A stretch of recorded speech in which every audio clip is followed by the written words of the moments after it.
48 ದಿನಗಳ ವ್ರತದಲ್ಲಿ ತೊಡಗಿರುವ ಅಯ್ಯಪ್ಪ ವ್ರತಧಾರಿಗಳು ಶ್ರದ್ಧೆ ಭಕ್ತಿಯಿಂದ ಅಯ್ಯಪ್ಪನ ನಾಮಸ್ಮರಣೆ ಮಾಡುತ್ತಿದ್ದು, ಎಲ್ಲೆಡೆ ಅಯ್ಯಪ್ಪನ ಹೆಸರಿನಲ್ಲಿ ವಿವಿಧ ಧಾರ್ಮಿಕ ಕಾರ್ಯಕ್ರಮ ನಡೆದಿದೆ. ಇಲ್ಲೊಂದು ಗ್ರಾಮದಲ್ಲಿ ಅಯ್ಯಪ್ಪ ಮಾಲಾಧಾರಿಗಳು ಪಂದಳ ಕಂದನನ ನೆನೆದು ಕುದಿಯುವ ಎಣ್ಣೆಯಲ್ಲಿ ವಡೆ ತೆಗೆದು ಭಕ್ತಿಯ ಪರಾಕಾಷ್ಠೆ ಮೆರೆದರು. ಈ ಕುರಿತು ಒಂದು ವರದಿ ಇಲ್ಲಿದೆ ನೋಡಿ.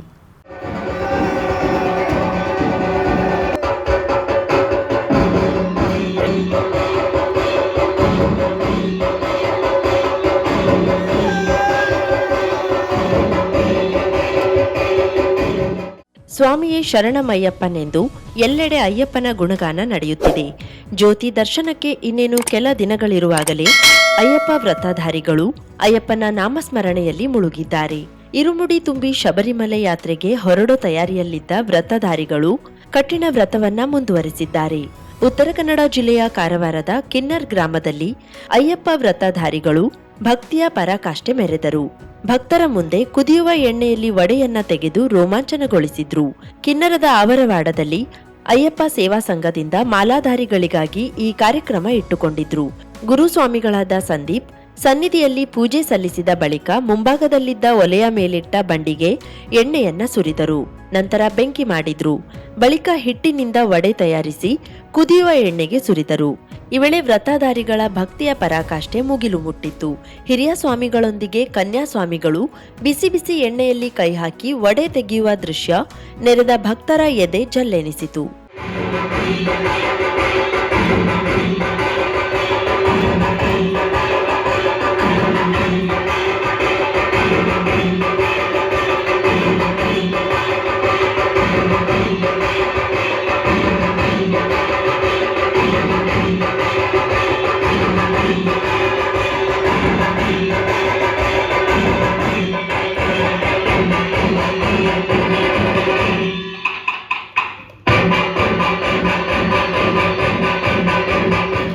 ಕಳೆದ 29 ವರ್ಷಗಳಿಂದ ಕಿನ್ನರದ ಅವರವಾಡದಲ್ಲಿ ಅಯ್ಯಪ್ಪ ಸನ್ನಿಧಿಯಲ್ಲಿ ವ್ರತ ನಡೆಸಿಕೊಂಡು ಬರಲಾಗುತ್ತಿದೆ. ಇಲ್ಲಿನ ಗುರುಸ್ವಾಮಿಗಳಾದ ಸಂದೀಪ್ ಅವರು ಕಳೆದ ಹಲವು ವರ್ಷಗಳಿಂದ ವಿಶೇಷವಾಗಿ ಎಣ್ಣೆಯಲ್ಲಿ ವಡೆ ತೆಗೆಯುವ ಕಾರ್ಯಕ್ರಮ ಮುಂದುವರಿಸಿಕೊಂಡು ಬಂದಿದ್ದಾರೆ. ಇಲ್ಲಿರುವ ಅಯ್ಯಪ್ಪ ಮಾಲಾಧಾರಿಗಳು ಶ್ರದ್ಧಾ ಭಕ್ತಿಯಿಂದ ವಡೆ ತೆಗೆದರು. ಇದಕ್ಕೂ ಮುಂಚೆ ದೇವರಿಗೆ ಅಭಿಷೇಕ ನಡೆದು ನಂತರ ದೇವರನ್ನ ಗ್ರಾಮದ ಪ್ರಮುಖ ಬೀದಿಗಳಲ್ಲಿ ಮೆರವಣಿಗೆ ನಡೆಸಿದ್ರು. ಗ್ರಾಮ ದೇವರಾದ ಮಹಾದೇವಸ್ಥಾನದವರೆಗೆ ಕೊಂಡೊಯ್ದು ಪೂಜೆ ಸಲ್ಲಿಸಿ ಪುನಃ ಸನ್ನಿಧಾನಕ್ಕೆ ಕರೆತರಲಾಯಿತು. ನೂರಾರು ಸಂಖ್ಯೆಯಲ್ಲಿ ಭಕ್ತರು ಕಾರ್ಯಕ್ರಮದಲ್ಲಿ ಪಾಲ್ಗೊಂಡಿದ್ರು. ಕಂಟಿನ್ಯೂ ನಿರಂತರವಾಗಿ 29 ವರ್ಷ ಮಾಲೆ ಹಾಕಿ ಶಬರಿಮಲೆಗೆ ಹೋಗ್ತಾ ಬರ್ತಿದ್ದೀವಿ.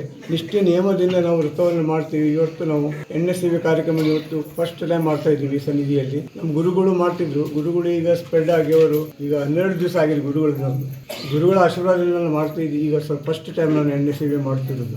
ಆ ಭಗವಂತನ ಅನುಗ್ರಹದಿಂದ ಇವತ್ತು ನಾವು ಒಳ್ಳೆ ರೀತಿಯಲ್ಲಿ ಎಣ್ಣೆ ಸೇವೆಯನ್ನು ಮಾಡಿದ್ದೇನೆ. ಪ್ರತಿ ವರ್ಷ ನಾವು ಮಾಡಲಿಕ್ಕೆ ಇಚ್ಛಿಸ್ತೀವಿ. ಸ್ವಾಮಿಗಳು ಹೆಚ್ಚಾಗಬೇಕು ಸನ್ನಿಧಿಯಲ್ಲಿ. ಅಯ್ಯಪ್ಪನ ಆಶೀರ್ವಾದ ಎಲ್ಲರಿಗೂ ಸಿಗಲಿ ಮತ್ತು ಅನುಗ್ರಹ ಎಲ್ಲರಿಗೂ ಇರಲಿ ಅಂತ ಆಶಿಸ್ತೇನೆ. 2 ವರ್ಷದಿಂದ ನಮ್ಮ ಗುರುಸ್ವಾಮಿಗಳು ಮಾಡ್ತಿದ್ರು. ಈ ಗುರುಸ್ವಾಮಿಯವರು ಈಗ ಸದ್ಯ ತೀರ್ಕೊಂಡು 12 ದಿವಸ ಆಯ್ತು. ಗುರುಸ್ವಾಮಿಯವರು ಬರ್ತಾನೆ ಅಂತ ಮಾಡಿದ್ರೆ ಹೆಣ್ಬೀದಿಗೆ ಪ್ರಿಂಟ್ ಆಗಿದೆ. ನಮ್ಮ ಗುರುಸ್ವಾಮಿ ಬರ್ತಾರೆ ಅಂತ. ಗುರುಸ್ವಾಮಿ ಅಕಸ್ಮಾತ್ ಡೆಡ್ ಆದ್ರು. ಈ ಕಾರ್ಯಕ್ರಮ ನಾನು ಪ್ರಿಂಟ್ ಮಾಡಿದ್ದೇನೆ. ಆದ್ರೂ ಬಿಡುವುದಿಲ್ಲ. ಭಗವಂತನ ಆಶೀರ್ವಾದ ಮತ್ತು ಗುರುಗಳ ಆಶೀರ್ವಾದ ಮಾಡಿದ್ದೇನೆ. ಇದರಲ್ಲಿ ನಾನು ಸಕ್ಸಸ್ ಆಗಿದ್ದೇನೆ. ಸ್ವಾಮಿ ಶರಣ. ಈಗ ಸುಮಾರು 11 ಸ್ವಾಮಿಗಳು ಈಗ ಎಣ್ಣೆ ಸೇವೆಯನ್ನು ಮಾಡಿದ್ದಾರೆ. ಯಾರಿಗೂ ಯಾವ ಸ್ವಾಮಿಗಳು ಕೈಪೆಟ್ಟಕ್ಕಾಗಲಿಲ್ಲ, ಏನಾಗಲಿಲ್ಲ. ನೀವು ಕಣ್ಣಾರೆ ನೋಡಿದ್ರೆ ಅದರಲ್ಲಿ ಯಾವುದು ಮೆಜಿಕ್ ಇಲ್ಲ. ಭಕ್ತಿಯಿಂದ ಮಾಡಿದ್ದು, ನಿಷ್ಠೆ ನಿಯಮದಿಂದ ಮಾಡಿದ್ದೀವಿ. ಈಗ ನಾವು 8 ತಾರೀಕಿಗೆ ಶಬರಿಮಲೆಗೆ ಹೋಗ್ತೀವಿ. ಬೆಳಿಗ್ಗೆ 10 ಗಂಟೆಗೆ ಇರುಮುಡಿ ಕಟ್ಟು, ಸಂಜೆಗೆ 5 ಗಂಟೆಗೆ ನಾವು ಶಬರಿಮಲೆಗೆ ಹೋಗ್ತೀವಿ. ವ್ರತಧಾರಿಗಳು ತೆಗೆದ ವಡೆಯನ್ನ ಪ್ರಸಾದ ರೂಪದಲ್ಲಿ ಆಗಮಿಸಿದ ಭಕ್ತರಿಗೆ ನೀಡಲಾಯಿತು. ಶುದ್ಧಾಚಾರದಿಂದ ಶ್ರದ್ಧೆ ಭಕ್ತಿಯಿಂದ ಅಯ್ಯಪ್ಪನ ವ್ರತ ಮಾಡಿದ್ರೆ ಮಾತ್ರ ಶಬರಿಮಲೆಯಲ್ಲಿ ಅಯ್ಯಪ್ಪನ ಸಾಕ್ಷಾತ್ ದರ್ಶನವಾಗಲು ಸಾಧ್ಯವಿದೆ. ಕಳೆದ 1.5 ತಿಂಗಳಿಂದ ವ್ರತದಲ್ಲಿ ತೊಡಗಿರುವ ಮಾಲಾಧಾರಿಗಳು ಇರುಮುಡಿ ತುಂಬಿ ಶಬರಿಮಲೆಗೆ ಹೊರಡಲು ಕೆಲವೇ ದಿನ ಬಾಕಿಯಿದೆ. ಮಕರ ಸಂಕ್ರಮಣದಂದು ಜ್ಯೋತಿ ದರ್ಶನವಾದ ಬಳಿಕ ವ್ರತವನ್ನ ಮುಗಿಸಲಿದ್ದಾರೆ.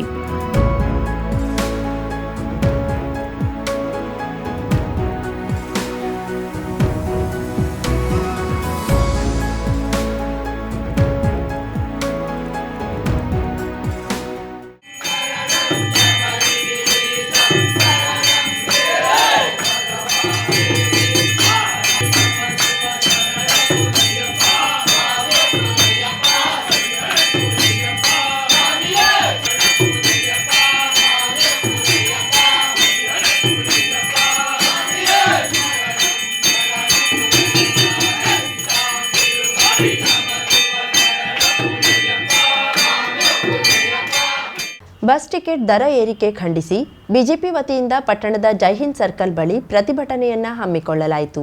ಬಿಜೆಪಿ ಜಿಲ್ಲಾಧ್ಯಕ್ಷ ಎನ್ಎಸ್ ಹೆಗಡೆ ಮಾತನಾಡಿ, ಕಾಂಗ್ರೆಸ್ ಸರ್ಕಾರ ಗ್ಯಾರಂಟಿ ಯೋಜನೆಗಳನ್ನು ಘೋಷಿಸಿ ಈಗ ಬಡವರಿಗೆ ಬೆಲೆ ಏರಿಕೆಯ ಬರೆ ಹಾಕುತ್ತಿದ್ದಾರೆ. ಶಕ್ತಿ ಯೋಜನೆ ಹಣಕಾಸಿನ ಶಕ್ತಿ ಕಳೆದುಕೊಂಡಿದೆ. ಹಣಕಾಸನ್ನ ಹೊಂದಿಸಲು ಏಕಾಏಕಿ ಬಸ್ ಟಿಕೆಟ್ ದರವನ್ನ ಶೇಕಡ 15% ಏರಿಸಿ ಗಂಡಸರ ಜೇಬಿಗೆ ಕತ್ತರಿ ಹಾಕುತ್ತಿದೆ. ಒಂದು ಕಡೆ ಕೊಟ್ಟು ಇನ್ನೊಂದು ಕಡೆ ವಸೂಲಿ ಮಾಡುತ್ತಿದೆ. ರಾಜ್ಯದಲ್ಲಿ ಗುತ್ತಿಗೆದಾರರ ಸರಣಿ ಆತ್ಮಹತ್ಯೆಗಳು ನಡೆಯುತ್ತಿವೆ. ಬಾಣಂತಿಯರು ಸಾಯುತ್ತಿದ್ದಾರೆ. ಇಂತಹ ಸರ್ಕಾರಕ್ಕೆ ಧಿಕ್ಕಾರ ಎಂದರು. ಹಿಂದುಳಿದ ವರ್ಗಗಳ ಜಿಲ್ಲಾಧ್ಯಕ್ಷ ರಾಜೇಂದ್ರ ನಾಯ್ಕ್ ಮಾತನಾಡಿ, ಕಾಂಗ್ರೆಸ್ ಸರ್ಕಾರ ರಾಜ್ಯದ ಜನರನ್ನ ಸುಲಿಗೆ ಮಾಡುತ್ತಿದೆ. ಉಚಿತ ಎನ್ನುವುದನ್ನ ಹೊರತುಪಡಿಸಿ ಇವರು ಏನೂ ಅಭಿವೃದ್ಧಿ ಮಾಡ್ತಿಲ್ಲ. ಬಿಟ್ಟಿ ಭಾಗ್ಯಗಳಿಗೆ ಮರುಳಾಗಿ ಜನ ಮತ ನೀಡಿದ ತಪ್ಪಿಗೆ ಈಗ ಪಶ್ಚಾತ್ತಾಪ ಪಡುವಂತಾಗಿದೆ.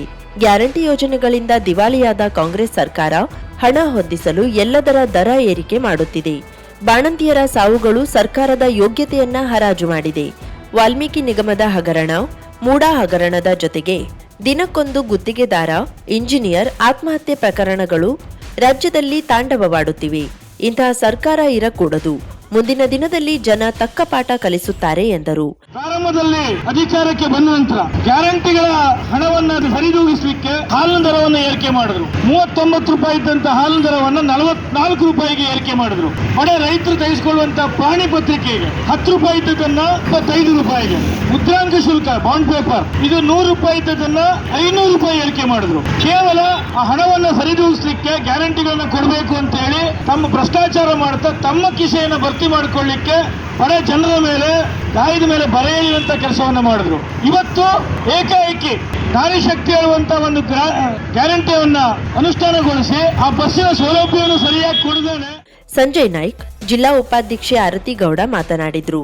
ಈ ಸಂದರ್ಭದಲ್ಲಿ ಮಂಡಳದ ಅಧ್ಯಕ್ಷ ಗೋಪಾಲಕೃಷ್ಣ ವೈದ್ಯ, ಪುರಸಭಾ ಉಪಾಧ್ಯಕ್ಷೆ ಶೀಲಾ ಶೆಟ್ಟಿ, ಸದಸ್ಯರಾದ ಶಾಂತಲಾ ನಾಡಕರ್ಣಿ, ಜಯಾ ನಾಯ್ಕ್, ತಾರಾ ನಾಯ್ಕ್, ತಾರಾ ಗಾಂವ್ಕರ್, ಪ್ರಮುಖರಾದ ನಾಗೇಂದ್ರ ನಾಯ್ಕ್, ಸುಬ್ರಹ್ಮಣ್ಯ ರೇವಣ್ಕರ್ ಸೇರಿದಂತೆ ಇತರರಿದ್ದರು. ಕರಾವಳಿ ಮುಂಜಾವು ಡಿಜಿಟಲ್ ನ್ಯೂಸ್, ಸುಭಾಷ್ ಕಾರೆಬೈಲ್, ಅಂಕೋಲಾ. ಗೋಕರ್ಣ ತಾರಮಕ್ಕಿ ಮಾದರಿ ಹಿರಿಯ ಪ್ರಾಥಮಿಕ ಶಾಲೆಯಲ್ಲಿ ಮಕ್ಕಳ ಸಂತೆ ಬಹು ವಿಶೇಷವಾಗಿ ನಡೆಯಿತು. ಸಾರ್ವಜನಿಕ ಶಿಕ್ಷಣ ಇಲಾಖೆ ಮಕ್ಕಳಿಗೆ ವ್ಯಾವಹಾರಿಕ ಜ್ಞಾನ ಹಾಗೂ ಗಣಿತದ ಅರಿವಿನ ಜೊತೆಗೆ ವ್ಯಾಪಾರ ವಹಿವಾಟಿನ ತಿಳುವಳಿಕೆ ನೀಡುವ ಉದ್ದೇಶದಿಂದ ಮಕ್ಕಳೇ ಅಂಗಡಿ ಇಟ್ಟು ವ್ಯಾಪಾರ ನಡೆಸುವ ಈ ವಿಶಿಷ್ಟ ಕಾರ್ಯಕ್ರಮ ಹಮ್ಮಿಕೊಳ್ಳುತ್ತಿದ್ದು, ಅದರಂತೆ ನಡೆಯಿತು. ಊರಿನಲ್ಲಿ ಬೆಳೆಯುವ ಸಾಂಪ್ರದಾಯಿಕ ರುಚಿಕರ ತರಕಾರಿ, ಬಗೆ ಬಗೆಯ ತಿನಿಸುಗಳ ಅಂಗಡಿ, ಹೀಗೆ ವಿವಿಧ ಮಳಿಗೆಯನ್ನ ತೆರೆದ ವಿದ್ಯಾರ್ಥಿಗಳು ಭರ್ಜರಿ ವ್ಯಾಪಾರ ನಡೆಸಿದ್ರು. ಶಿಕ್ಷಕ ವೃಂದದವರು, ಪಾಲಕರು, ಊರ ನಾಗರಿಕರು ಪಾಲ್ಗೊಂಡು ಉತ್ಸಾಹದಿಂದ ಮಕ್ಕಳಿಂದ ಖರೀದಿ ನಡೆಸಿದ್ರು. ಶಿಕ್ಷಣ ಸಂಯೋಜಕಿ ದೀಪಾ ಕಾಮತ್ ಮಕ್ಕಳ ಸಂತೆ ಉದ್ಘಾಟಿಸಿದ್ರು. ಈ ವೇಳೆ ಸಿಆರ್ಪಿ ಮೋಹಿನಿ ಗೌಡ, ಶಾಲಾ ಅಭಿವೃದ್ಧಿ ಸಮಿತಿ ಅಧ್ಯಕ್ಷರು, ಸದಸ್ಯರು, ಶಾಲಾ ಮುಖ್ಯಾಧ್ಯಾಪಕರು, ಶಿಕ್ಷಕ ವೃಂದದವರು ಉಪಸ್ಥಿತರಿದ್ದರು. ಉತ್ತರ ಕನ್ನಡ ಜಿಲ್ಲೆಯಲ್ಲಿ 2,000ಕ್ಕೂ ಅಧಿಕ ಕುಟುಂಬಗಳು ಎಂಡೋಸಲ್ಫಾನ್ ಬಾಧೆಯಿಂದ ನರಳುತ್ತಿದ್ದು, ಈ ಬಗ್ಗೆ ಭಟ್ಕಳ ತಾಲೂಕಿನಲ್ಲಿ ಮಾತ್ರ ಸಮೀಕ್ಷೆ ನಡೆದಿದ್ದು, ಇನ್ನುಳಿದ ತಾಲೂಕಿನಲ್ಲಿಯೂ ಸಮೀಕ್ಷೆ ನಡೆಯಬೇಕು ಎಂದು ಸ್ಕಾಡ್ವೇ ಸಂಸ್ಥೆಯ ಕಾರ್ಯನಿರ್ವಾಹಕ ನಿರ್ದೇಶಕ ಡಾಕ್ಟರ್ ವೆಂಕಟೇಶ್ ನಾಯ್ಕ್ ಒತ್ತಾಯಿಸಿದರು. ಕಡ್ವರ್ ನಗರದ ಜಿಲ್ಲಾ ಪತ್ರಿಕಾ ಭವನದಲ್ಲಿ ಪತ್ರಿಕಾಗೋಷ್ಠಿ ನಡೆಸಿ ಮಾತನಾಡಿದ ಅವರು, ಎಂಡೋಸಲ್ಫಾನ್ ಬಾಧಿತರು ಸಂಕಷ್ಟದಲ್ಲಿಯೇ ದಿನ ದೂಡುವ ಸ್ಥಿತಿ ನಿರ್ಮಾಣವಾಗಿದೆ. ಕೂಡಲೇ ಈ ಬಗ್ಗೆ ಅಧಿಕಾರಿಗಳು ಹಾಗೂ ಸರ್ಕಾರ ಹೆಚ್ಚಿನ ಗಮನ ಹರಿಸಬೇಕು. ಜಿಲ್ಲೆಯಲ್ಲಿ ಕಳೆದ 45 ವರ್ಷಗಳಿಂದ ಎಂಡೋಸಲ್ಫಾನ್ ಬಾಧಿತರಾಗಿ ಸಾವಿರಾರು ಜನ ನಿತ್ಯ ನರಕಯಾತನೆ ನಡೆಸುತ್ತಿದ್ದಾರೆ. ಆದರೆ ಈ ವಿಷಾನಿಲದಿಂದ ಈಗ ಹುಟ್ಟುವ ಮಕ್ಕಳಲ್ಲಿಯೂ ಈ ರೋಗ ಕಾಣಿಸಿಕೊಳ್ಳುತ್ತಿದೆ. ಈ ಬಗ್ಗೆ ಉತ್ತರ ಕನ್ನಡ ಜಿಲ್ಲೆಯ ಭಟ್ಕಳದಲ್ಲಿ ಮರು ಸಮೀಕ್ಷೆ ನಡೆಸಿದಾಗ 100ಕ್ಕೂ ಹೆಚ್ಚು ಜನರು ಹೊಸ ಬಾಧಿತರು ಸಿಕ್ಕಿದ್ದಾರೆ. ಇತರೆ ತಾಲೂಕುಗಳಲ್ಲಿಯೂ ಸಮೀಕ್ಷೆಗೆ ಒತ್ತಾಯಿಸಲಾಗುತ್ತಿದೆಯಾದರೂ ಈವರೆಗೆ ಸಮೀಕ್ಷೆ ನಡೆಸಿಲ್ಲ. ಇದರಿಂದ ಬಾಧಿತರಿಗೆ ಯಾವುದೇ ಚಿಕಿತ್ಸೆ ಸೌಲಭ್ಯಗಳು ಲಭ್ಯವಾಗದೆ ಕುಟುಂಬದವರು ತೊಂದರೆ ಅನುಭವಿಸುತ್ತಿದ್ದಾರೆ ಎಂದರು. ಜಿಲ್ಲೆಯಲ್ಲಿ ಈವರೆಗೆ ಸುಮಾರು 200ಕ್ಕೂ ಹೆಚ್ಚು ಜನ ಸರಿಯಾದ ಊಟೋಪಚಾರ ಹಾಗೂ ಚಿಕಿತ್ಸೆ ಸಿಗದೆ ಸಾವನ್ನಪ್ಪಿದ್ದಾರೆ. ಜಿಲ್ಲಾ ಉಸ್ತುವಾರಿ ಸಚಿವರ ಅಧ್ಯಕ್ಷತೆಯಲ್ಲಿ ಎಂಡೋಸಲ್ಫಾನ್ ಕಮಿಟಿ ಮಾಡಿದ್ರೂ ಕೂಡ ಮೀಟಿಂಗ್ ಸರಿಯಾಗಿ ನಡೆಯುತ್ತಿಲ್ಲ. ಅಧಿಕಾರಿಗಳು ಸೀರಿಯಸ್ ಆಗಿ ತೆಗೆದುಕೊಳ್ಳುತ್ತಿಲ್ಲ. 24x7 ನಿಗಾ ಕೇಂದ್ರ ಸ್ಥಾಪನೆ ಮಾಡಬೇಕಾಗಿದೆ. 3 ತಿಂಗಳಿಗೊಮ್ಮೆ ಸಭೆ ನಡೆಸಿ ಈ ಬಾಧಿತರ ಸಮಸ್ಯೆ ಆಲಿಸಬೇಕು ಎಂದರು. ಸದ್ಯ ಸಂಚಾರಿ ಘಟಕ ಬಾಧಿತರ ಮನೆಗಳಿಗೆ 45 ದಿನಕ್ಕೊಮ್ಮೆ ತೆರಳುತ್ತಾರೆ. ಇದರಿಂದ ಅವರಿಗೆ ಯಾವುದೇ ಪ್ರಯೋಜನವಿಲ್ಲ. ಅವರಿಗೆ ನ್ಯೂಟ್ರಿಷಿಯನ್ ಔಷಧಿ ನೀಡಬೇಕು. ಉಡುಪಿಗೆ ಹೋದ್ರೆ ಅವರಿಗೆ ಉಚಿತ ಚಿಕಿತ್ಸೆ ಸಿಗುತ್ತದೆಯಾದರೂ ಅಲ್ಲಿಗೆ ತೆರಳಲು ಸಾಧ್ಯವಾಗ್ತಿಲ್ಲ. ಆದ್ದರಿಂದ ಅವರ ಮನೆಗೆ ಚಿಕಿತ್ಸೆ ವ್ಯವಸ್ಥೆ ಮಾಡಬೇಕು, ಹೆಲ್ಪ್ಲೈನ್ ಮಾಡಬೇಕು. ತಾಲೂಕಾ ಮಟ್ಟದಲ್ಲಿಯೂ ಕುಂದುಕೊರತೆಗಳ ಸಮಿತಿ ರಚನೆ ಮಾಡಬೇಕು ಎಂದು ಸರ್ಕಾರಕ್ಕೆ ಒತ್ತಾಯಿಸಿದ್ರು. ಉತ್ತರ ಕನ್ನಡ ಜಿಲ್ಲೆಯ ಎಂಡೋಸಲ್ಫಾನ್ ಬಾಧಿತರ ಬಗ್ಗೆ ನಾವೆಲ್ಲರೂ ಕೂಡ ಸಮರೋಪಾದಿಯಲ್ಲಿ ಕಾರ್ಯನಿರ್ವಹಿಸಬೇಕಾದ ಅವಶ್ಯಕತೆ ಇದೆ. ಈಗಾಗಲೇ 2,000ಕ್ಕಿಂತ ಹೆಚ್ಚು ಕುಟುಂಬಗಳು ಎಂಡೋಸಲ್ಫಾನ್ ಬಾಧೆಯಿಂದ ಬರ್ತಾ ಇರೋದನ್ನು ನಾವು ಗಮನಿಸಿದ್ದೇವೆ. ಈಗಾಗಲೇ ಜಿಲ್ಲಾ ಉಸ್ತುವಾರಿ ಸಚಿವರು ಮತ್ತು ಜಿಲ್ಲಾಧಿಕಾರಿಗಳ ಪ್ರಯತ್ನದ ಫಲವಾಗಿ ಭಟ್ಕಳದಲ್ಲಿ ಮಾತ್ರ ಸಮೀಕ್ಷೆ ಆಗಿದೆ. ಉಳಿದ ತಾಲೂಕುಗಳಲ್ಲೂ ಕೂಡ ಸಮೀಕ್ಷಾ ಕಾರ್ಯ ಆಗಬೇಕು ಅನ್ನೋದು ಆಗಬೇಕು ಅಂತ ನಾವು ಒತ್ತಾಯಿಸ್ತಾ ಇದ್ದೀವಿ. ಈಗಾಗಲೇ ಎಂಡೋಸಲ್ಫಾನ್ ಬಾಧಿತರಿಗೆ ಬೇಕಾಗುವಂಥ ಪೌಷ್ಟಿಕ ಆಹಾರಗಳ ವ್ಯವಸ್ಥೆ ಆಗಬೇಕು. ಅವರಿಗೆ ಮೆನ್ಸ್ಟ್ರುಯಲ್ ಹೈಜೀನ್ ಬಗ್ಗೆ ಈಗಾಗಲೇ ತಿಳಿಸಬೇಕು ಮತ್ತು ಸೌಲಭ್ಯಗಳನ್ನು ಒದಗಿಸಬೇಕಾಗಿದೆ. ಮೂಲಭೂತ ಸೌಕರ್ಯಗಳನ್ನು ಒದಗಿಸುವುದಕ್ಕೆ ಎಂಡೋಸಲ್ಫಾನ್ ಬಾಧಿತರ ಪುನರ್ವಸತಿಗೆ ಸಂಬಂಧಪಟ್ಟಾಗ ಏನು ಜಿಲ್ಲಾ ಮಟ್ಟದ ಕಮಿಟಿ ಇದೆ ಅದು ಕನಿಷ್ಠ 3 ತಿಂಗಳಿಗಾದರೂ ಒಂದ್ಸರಿ ಸೇರಿ ಇದನ್ನು ರಿವ್ಯೂ ಮಾಡಬೇಕು ಅಂತ ನಾವು ಒತ್ತಾಯಿಸ್ತಾ ಇದ್ದೀವಿ. ಅದೇ ರೀತಿಯಲ್ಲಿ ಉತ್ತರ ಕನ್ನಡ ಜಿಲ್ಲೆಯಲ್ಲಿ ಏನು ಬಾಧಿತರು ಇದ್ದಾರೆ ಅವರಿಗೆ ಸಹಾಯ ಮಾಡೋದಕ್ಕೆ ಸ್ಥಳೀಯ ಸಂಘ ಸಂಸ್ಥೆಗಳು, ಇಲಾಖೆ ಅಧಿಕಾರಿಗಳು, ದಾನಿಗಳು ಮತ್ತು ಎಲ್ಲ ಸೇವೆ ಎಂಡೋಸಲ್ಫಾನ್ ಬಾಧಿತರ ಬಗ್ಗೆ ಕಳೆದ ಮಾನ್ಯರು ಕೈ ಜೋಡಿಸಬೇಕು ಅಂತ ನಾವು ವಿನಂತಿ ಮಾಡ್ತೀವಿ.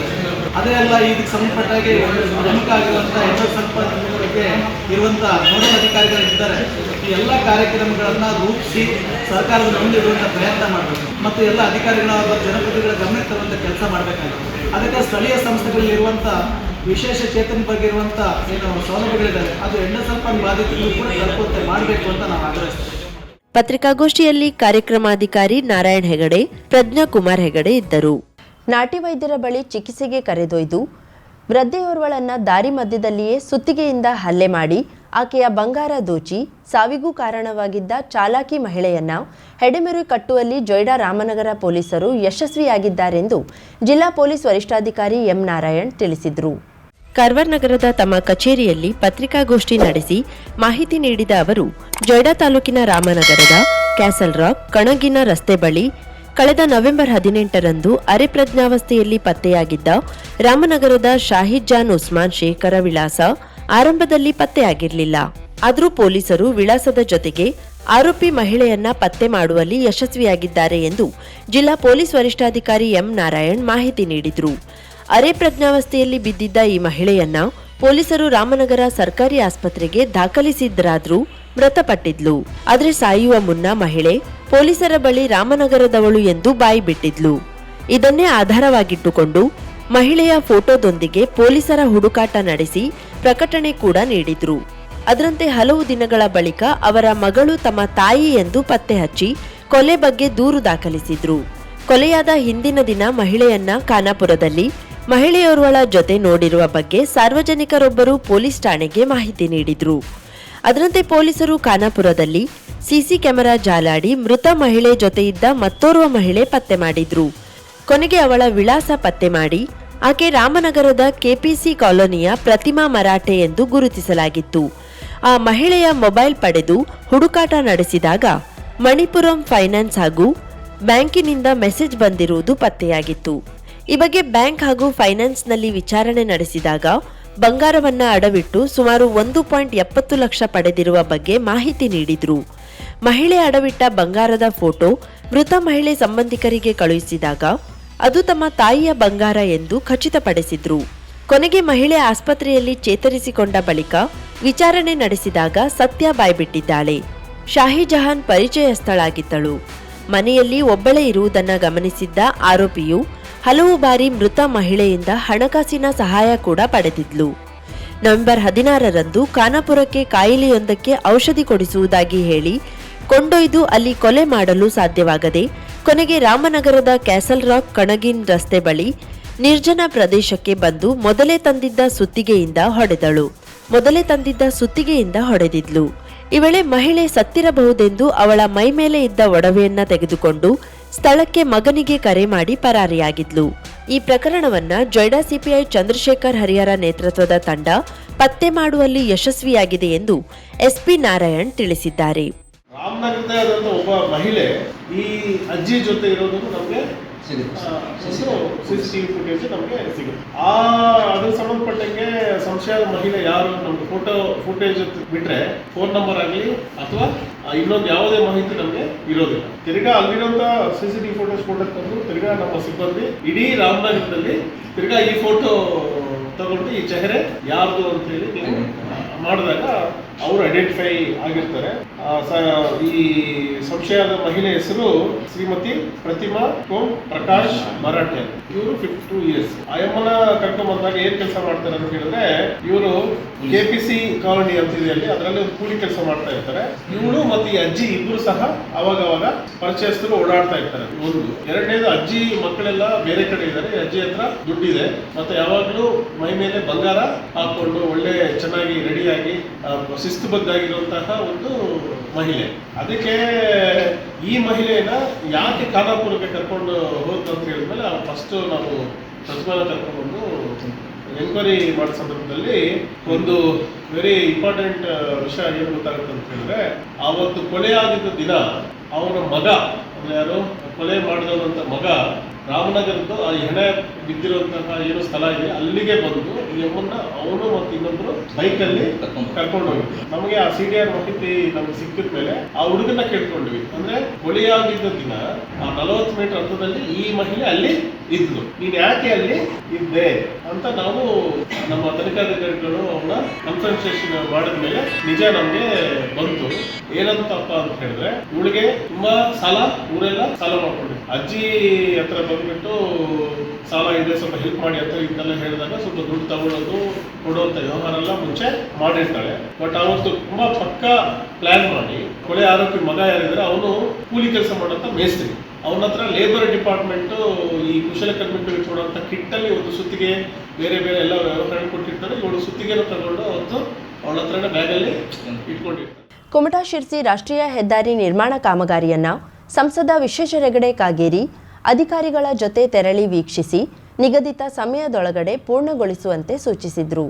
ಸಾಗರಮಾಲಾ ಯೋಜನೆಯಲ್ಲಿ ಕುಮಟಾ ಶಿರ್ಸಿ ರಸ್ತೆಯು ರಾಷ್ಟ್ರೀಯ ಹೆದ್ದಾರಿಯಾಗಿ ಮೇಲ್ದರ್ಜೆಗೇರಿದ್ದು 75%ಕ್ಕಿಂತ ಜಾಸ್ತಿ ರಸ್ತೆ ಕಾಮಗಾರಿ ಪೂರ್ಣಗೊಂಡಿದ್ದು, ಸೇತುವೆ ನಿರ್ಮಾಣ ಕಾಮಗಾರಿ ಬಾಕಿ ಇರುವುದರಿಂದ ಡಿಸೆಂಬರ್ 2ರಿಂದ ಫೆಬ್ರವರಿ 25ರವರೆಗೆ ವಾಹನ ಸಂಚಾರಕ್ಕೆ ತಾತ್ಕಾಲಿಕ ನಿರ್ಬಂಧ ವಿಧಿಸಲಾಗಿದೆ. ಸಾರ್ವಜನಿಕರಿಗೆ ತೊಂದರೆಯಾಗದಂತೆ ಕಾಮಗಾರಿ ವೇಗವಾಗಿ ಮುಗಿಸುವಂತೆ ಸೂಚಿಸಿದರು. ಈ ವೇಳೆ ಸಂಸದ ವಿಶ್ವೇಶ್ವರ ಹೆಗಡೆ ಕಾಗೇರಿ ಬೆಣ್ಣೆಹೊಳೆ ಸೇತುವೆ ನಿರ್ಮಾಣ ಮತ್ತು ದೇವಿಮನೆ ಘಟ್ಟದ ಭಾಗದಲ್ಲಿ ಕಾಮಗಾರಿ ಪರಿಶೀಲನೆ ನಡೆಸಿದರು. ನಂತರ ಮಾತನಾಡಿದ ಅವರು, ಕುಮಟಾ ತಾಲೂಕಿನಲ್ಲಿ 40% ರಸ್ತೆ ನಿರ್ಮಾಣ ಬಾಕಿ ಇದೆ. ವೇಗವಾಗಿ ಕಾಮಗಾರಿ ನಡೆಸಲು ಗುತ್ತಿಗೆದಾರರಿಗೆ ಆದೇಶ ನೀಡುವಂತೆ NHAI ಅಧಿಕಾರಿಗಳಿಗೆ ಸೂಚನೆ ನೀಡಿದ್ದೇನೆ. ನಿಗದಿತ ಸಮಯದಲ್ಲಿ ಕಾಮಗಾರಿ ಮುಕ್ತಾಯಗೊಳಿಸುತ್ತೇವೆ ಎಂದು ಭರವಸೆ ನೀಡಿದ್ದಾರೆ ಎಂದರು. ಈ ಸಂದರ್ಭದಲ್ಲಿ ರಾಷ್ಟ್ರೀಯ ಹೆದ್ದಾರಿ ಯೋಜನಾಧಿಕಾರಿ ಶಿವಕುಮಾರ್, RNS ಕಂಪನಿ ಅಧಿಕಾರಿಗಳು, ರಾಷ್ಟ್ರೀಯ ಹೆದ್ದಾರಿ ಪ್ರಾಧಿಕಾರದ ಅಧಿಕಾರಿಗಳು ಇದ್ದರು.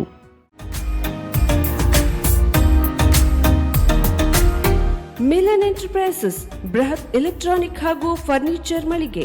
ಉತ್ತರ ಕನ್ನಡ ಜಿಲ್ಲೆಯಲ್ಲೇ ಅತಿ ಹೆಚ್ಚು ಮಳಿಗೆಗಳನ್ನ ಹೊಂದಿರುವ, ಅತಿ ಹೆಚ್ಚು ಸಂತೃಪ್ತ ಗ್ರಾಹಕರನ್ನ ಹೊಂದಿರುವ ಮೂಲಕ ಹೆಗ್ಗಳಿಕೆಗೆ ಪಾತ್ರವಾಗಿರುವ ಏಕೈಕ ಸಂಸ್ಥೆ ಮಿಲನ್ ಎಂಟರ್ಪ್ರೈಸಸ್. ನಮ್ಮ ಮಳಿಗೆಗಳಲ್ಲಿ ಪ್ರಸಿದ್ಧ ಕಂಪನಿಗಳ electronic refrigerator, washing machine, LED TV, ACಗಳು ಲಭ್ಯ. ಭಾರತದ ಕರಾವಳಿ ಹವಾಮಾನಕ್ಕೆ ಹೊಂದಿಕೊಳ್ಳುವ ನಂಬರ್ 1 ಬ್ರ್ಯಾಂಡ್ ಆದ ಗೋದ್ರೇಜ್ ಕಂಪನಿಯ ಕಪಾಟು, ಆಫೀಸ್ ಟೇಬಲ್, ಆಫೀಸ್ ಚೇರ್, ಬ್ಯಾಂಕ್ಗಳಿಗೆ ಹಾಗೂ ಚಿನ್ನದ ಅಂಗಡಿಗಳಿಗೆ ಬೇಕಾಗುವ ಸೇಫ್ ಲಾಕರ್ಗಳು ಅತಿ ಕಡಿಮೆ ಬೆಲೆಯಲ್ಲಿ ಲಭ್ಯವಿದೆ. Teak wood sofa set, wooden dining table ಹಾಗೂ ಗ್ರಾಹಕರಿಗೆ ಬೇಕಾಗುವ ಅಳತೆಯಲ್ಲಿ ನಿಮ್ಮ ಮನೆಗೆ ಹೊಂದಿಕೊಳ್ಳುವ ಹಾಗೆ ಫರ್ನಿಚರ್ ಗಳನ್ನ ಮಾಡಿಕೊಡಲಾಗುವುದು. ಕಸ್ಟಮೈಸ್ಡ್ ಕಿಚನ್, ವಾರ್ಡ್ರೋಬ್ ಗಳನ್ನ ಅತಿ ಹೆಚ್ಚು ವರ್ಷಗಳ ಕಾಲ ಬಾಳಿಕೆ ಬರುವ ಹಾಗೆ ವಾರಂಟಿಯೊಂದಿಗೆ ಮಾಡಿಕೊಡಲಾಗುವುದು. ನಮ್ಮಲ್ಲಿ ಡ್ಯೂರಾಫ್ಲೆಕ್ಸ್, ಗೋದ್ರೇಜ್ ಕಂಪನಿಯ memory foam mattress, orthopaedic mattress, spring ಮ್ಯಾಟ್ರೆಸ್ಗಳು ಕಡಿಮೆ ಬೆಲೆಯಲ್ಲಿ ಲಭ್ಯ. ವಿವಿಧ ಕಂಪನಿಗಳ ನವೀನ ಮಾದರಿಯ ಮಿಕ್ಸರ್, ಗ್ರೈಂಡರ್, ಫ್ಯಾನ್, ಕುಕ್ಕರ್, ತವಾ, ಫ್ಲಾಸ್ಕ್, ಮೈಕ್ರೋ ಓವೆನ್ಗಳು ಲಭ್ಯವಿದೆ.